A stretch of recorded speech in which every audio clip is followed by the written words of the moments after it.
సారాంశాన్ని గ్రహించి పక్క రాష్ట్రాలు కూడా తీర్పు ఇవ్వడానికి అవకాశం ఉంది. బషీర్ గారు, మనకి సమయభావం వల్ల అంటే చివరి అంశం కొంచెం క్లుప్తంగా మాట్లాడుకుందాం. భారత రాజ్యాంగ పీఠిక. భారతదేశ ప్రజలమైన మేము దేశాన్ని సర్వసత్తాక సామ్యవాద లౌకిక ప్రజాస్వామ్య గణతంత్ర రాజ్యంగా నిర్మించుకోవడానికి సంకల్పించి 1949 నవంబర్ 26న ఈ రాజ్యాంగాన్ని ఆమోదించుకున్నాము. ఇది న్యాయం, స్వాతంత్ర్యం, సమానత్వం, సౌభ్రాతృత్వాన్ని ప్రతి పౌరుడికి అందిస్తుంది. ఇది రాసుకున్నాం. దీనికి ఈ పీఠికకి భిన్నంగా ఏమన్నా నడుస్తున్నాయి ఇప్పుడు? వాస్తవంగా ఇప్పుడు ఈ పీఠికకి భిన్నంగా నడుస్తున్నామా అని మీరు క్వశ్చన్ అడిగితే కనుక మళ్ళీ మనం పొలిటికల్ గా వెళ్లాల్సి వస్తుంది. మళ్ళీ ఇది ఒక పొలిటికల్ డిబేట్ అవుతుంది. ఆ అంశాల జోలికి నేను వెళ్ళటం లేదు. అయితే పీఠిక ఏంటి, పీఠిక ప్రాధాన్యత ఏంటి, ఈ పీఠికలో ఏమేమి మనకు వస్తాయి, ఏమేమి మనకు గ్యారంటీ మన రాజ్యాంగం మనకు గ్యారంటీ ఇచ్చిందనే అంశాలని మనం చర్చిస్తే బాగుంటుంది. వెసులుబాటు కోసం పీఠిక అంటే అందరికి బోధపడకపోవచ్చు, ముందు మాట అనుకుందాం. ఎగ్జాక్ట్లీ పీఠిక అంటే ముందు మాట. మీరు ఆ ముందు మాటని చదివారంటే ఆ లోపల ఉన్న పుస్తకంలో ఏముంది అనేది సారాంశాన్ని మనం గమనిస్తాము. ప్రతి భారతీయుడు కూడా తప్పనిసరిగా ఈ పీఠికని చదవాలి, ఈ పీఠిక సారాంశాన్ని తెలుసుకుంటే బాగుంటుందని చెప్పి నేను భావిస్తున్నాను. ఇది గమ్మత్తు కనుక చూస్తే మన ఈ రాజ్యాంగ పీఠిక భారత ప్రజలమైన మనము అంటే ఇక్కడ ఏంటి, ఈ రాజ్యాంగాన్ని ఎవరి కోసం నిర్మించుకుంటున్నారు? భారతదేశ ప్రజలు వారి కోసం వారే నిర్మించుకుని వారి కోసం వారే అంకితం చేసుకుంటున్నారు.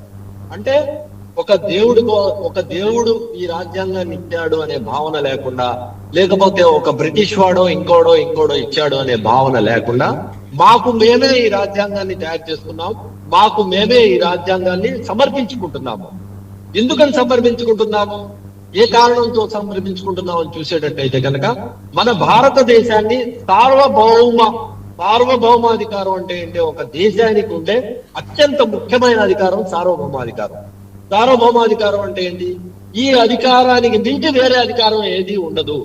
ఈ సార్వభౌమాధికారము వేరే అధికారానికి లోబడి ఉండదు. ఇది స్వతంత్రంగా ఉంటుంది.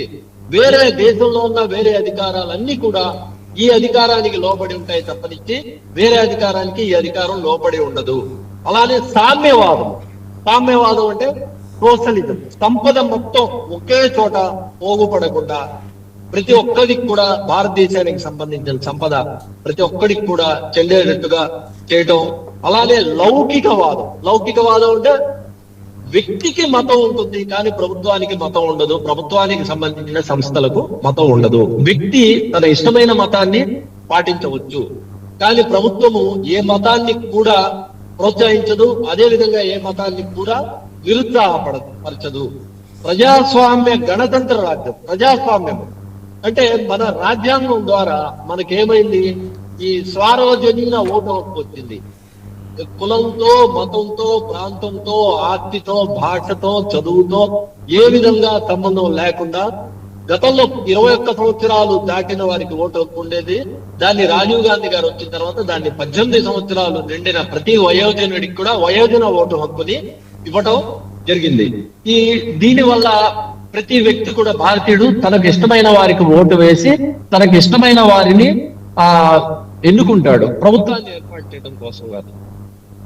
ఇది మనకి మనం ఏమిచ్చుకుంటామని చెప్తున్నాము, సామాజిక, ఆర్థిక, రాజకీయ న్యాయం అనేది ఏ విధంగా ఉందంట, న్యాయం అనేది 3 విధాలుగా ఉంది అని చెప్తున్నాడు.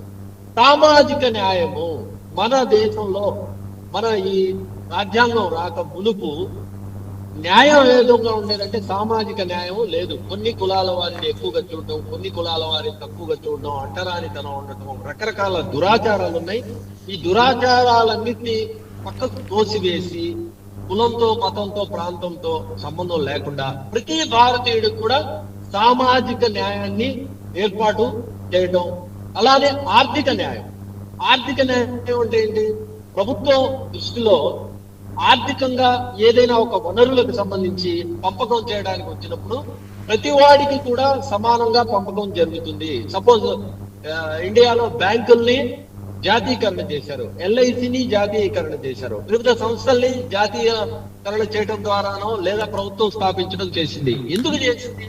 ప్రతి ఒక్కరికి కూడా ఆర్థిక స్వాతంత్రాన్ని కలిగించడం కోసం గాను చేసింది. అలానే రాజకీయ న్యాయం అనగానే మనం ఇందులో ఏం అర్థం చేసుకోవాలి? మన ఓటు హక్కు గురించి మనం అర్థం చేసుకోవాలి. ప్రతి ఒక్కరికి కూడా ఓటు హక్కు ఉంది, కులంతో, మతంతో, ప్రాంతంతో సంబంధం లేకుండా. బషీర్ గారు, this is a big subject.